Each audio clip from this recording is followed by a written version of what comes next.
Hello friends, welcome to तकनीक। आज हम बात करने वाले हैं आईसी कोड अपडेशन के बारे में, जो कि डीजीएफटी का एक नोटिफिकेशन आया था कुछ दिनों पहले, जिस पे उन्होंने लिखा हुआ था, जिसमें उन्होंने साफ साफ कह दिया था कि अगर आपके पास आईसी कोड है तो उसे हर साल जो है रिन्यू कराना पड़ेगा। और ड्यूरेशन भी उन्होंने दिया हुआ था, 1 क्वार्टर का ड्यूरेशन दिया था, अप्रैल टू जून आपको इस बीच कभी भी जो है रिन्यू करना पड़ेगा। अब रिन्यू किस तरह से करना है उसके बारे में आज मैं बताऊंगा। और उससे पहले आपसे रिक्वेस्ट करूंगा कि आप प्लीज़ हमारे चैनल को सब्सक्राइब कर लें और लाइक बटन पे भी हिट कर लें।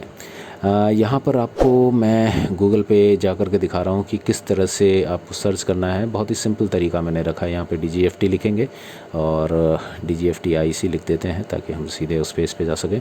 और यहाँ पर आपको सर्च में आपको गवर्नमेंट की वेबसाइट दिख जाती है, उस पर क्लिक करेंगे हम। आप देख लीजिए dgft.gov.in। मेरी इंटरनेट थोड़ी स्लो चल रही है शायद यहाँ पर, और मुझे यहाँ पर अपना लॉगिन करना है।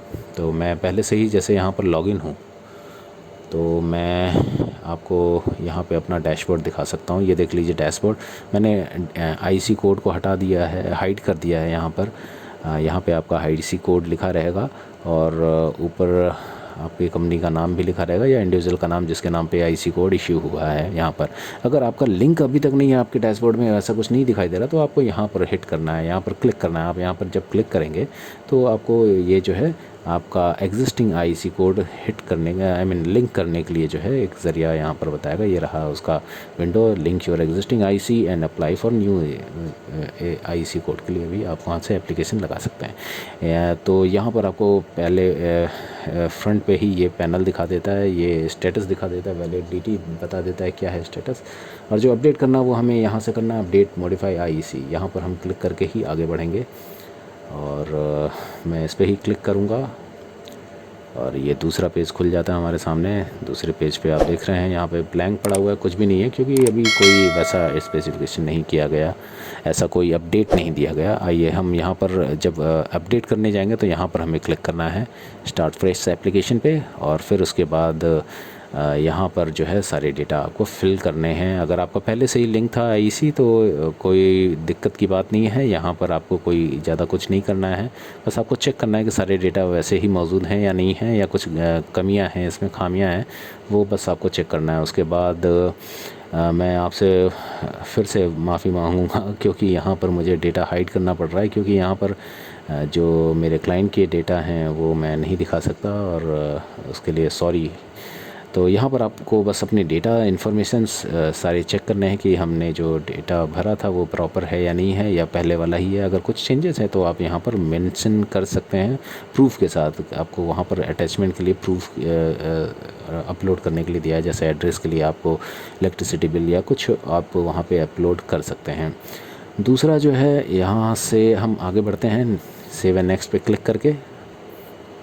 फिर उसके बाद आप ऊपर का जो रो देख रहे हैं वो टिक होता चला जाता है जनरल इन्फॉर्मेशन के बाद। यहाँ पे आता है डिटेल ऑफ पार्टनरशिप, पार्टनर्स या डायरेक्टर्स या प्रोपरेटर्स, यहाँ पे डिटेल रहती है। आप वहाँ पे देख सकते हैं, अगर फील्ड है तो नीचे की साइड में आपको दिखाई देगा, नीचे सबसे नीचे बॉटम में आपको दिखाई देगा। और ये भी अगर सही है तो आप नेक्स्ट पे क्लिक कीजिए तो आप यहाँ थर्ड पेज पे आ जाते हैं। थर्ड पेज पे आपको बैंक डिटेल्स चेक करने को मिल जाता है। बैंक डिटेल्स आप अपना चेक कर लीजिए, और बैंक डिटेल पे जब आप ओके करते हैं तो आपको यहाँ पे कैटेगरी आपकी दिखाई देती है। उस कैटेगरी को आप सेलेक्ट कीजिए या अनसेलेक्ट कीजिए, या अपडेट करना है, कुछ नया ऐड किया तो उसे भी ऐड कर सकते हैं यहाँ पर। और फिर कुछ नहीं करना, नीचे जा कर के आपको सेव एंड नेक्स्ट पे क्लिक कर देना है। इंपोर्ट एक्सपोर्ट सारा आप डेटा यहाँ पे देख सकते हैं। आइए चलते हैं आगे, और यहाँ पर अदर डिटेल्स है आपका।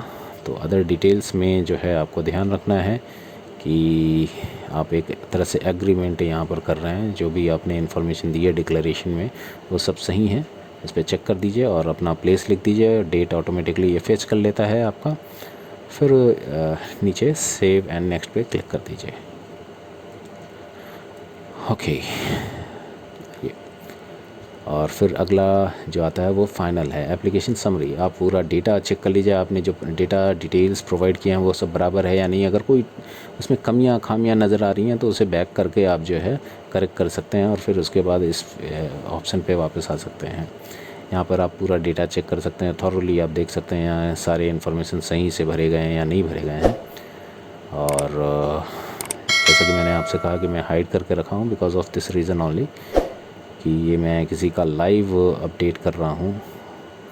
और यहाँ पर जो है आपको चेक करने के बाद अगर कोई कमी मिली है तो प्लीज़ उसे अपडेट कर लें और फिर हम आगे बढ़ते हैं। अगर कोई कमी नहीं है, कोई चेंजेस नहीं करने हैं तो हम जो है इसे सेव करेंगे, सबमिट करेंगे। एक तरह से सबमिट सेव हो जाएगा ये, लेकिन फाइनल सबमिशन के लिए आपको साइनिंग की ज़रूरत पड़ती है।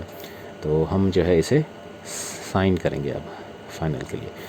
Once signed, you will not be able to edit application. Are you sure you want to sign the application? Okay पे क्लिक करेंगे तो यहाँ पर आधार कार्ड से या डिजिटल सर्टिफिकेट से जो है आपको डिजिटल सिग्नेचर सर्टिफिकेट से आपको जो है इसे पास करना पड़ेगा, एग्री करना पड़ेगा। तो यहाँ पे मैं आधार से लेके दिखाऊंगा, लेकिन डिजिटल सिग्नेचर अगर आपके पास है इनेबल तो वो भी आसान सही तरीका है, आधार में भी आसान तरीका ही है, आपको घबराना नहीं है। लेकिन अगर आपके पास दोनों इस समय नहीं है, क्योंकि OTP आएगा आपको फ़ोन पर, अगर वो नहीं है डिटेल आपके पास इस समय, तो आप इसे प्लीज़ क्रॉस कर लें और थोड़ी देर के लिए वेट करें, या जब आपको करना है वापस से लॉगिन करें। जैसे मैंने यहाँ पे लॉगिन किया है, मैंने यहाँ पे लॉगिन किया, फिर से मैं जाता हूँ अपडेट पे। अब देखिए जो फॉर्म मैंने उस समय बनाया था वो जो है यहाँ पे फॉर्म दिखाई दे रहा है मुझे, और मैं उसी पे existing proceed with the existing application से आगे बढ़ता हूँ और फिर सेव नेक्स्ट हर जगह मैं सेव नेक्स्ट करता चला जाता हूँ।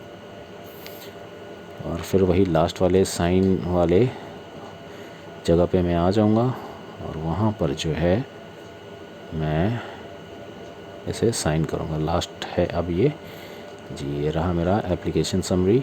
और फिर उसके बाद मुझे नीचे साइन करना है, तो साइन पे मैंने क्लिक किया और ओके किया मैंने। यहाँ पे वार्निंग है कि जो भी है वो ऑथेंटिकेट है। यहाँ पे मैं आधार पे ही इस ऑप्शन ले रहा हूँ, प्रोसीड करता हूँ। यहाँ पे आधार का डिटेल पूछेगा, ठीक है, मैं इसे चेक बॉक्स कर देता हूँ और आगे बढ़ता हूँ, मैं कंटिन्यू करता हूँ। और यहाँ पर मुझे आधार का डिटेल देना है, मेरा आधार नंबर देना है, फिर उसके बाद गेट OTP पे क्लिक करूँगा तो मुझे जो है यहाँ पर नज़र आएगा फाइनल। वो सब करने के बाद मुझे सबमिट का बटन नज़र आता है यहाँ पे, जब मैं आधार ओके कर देता हूँ। जैसे ही मैं सबमिट करता हूँ वैसे ही मुझे नोटिस एक मैसेज आ जाना चाहिए सक्सेसफुली का। काफ़ी टाइम लग रहा है यहाँ पर, थोड़ा वेट करना पड़ेगा। आधार को जैसे ही आप वेरीफाई करते हैं उसके बाद जो है आपको एक्नॉलेजमेंट नंबर दे देता है, यानी आपका ये एप्लीकेशन सबमिट हो चुका है।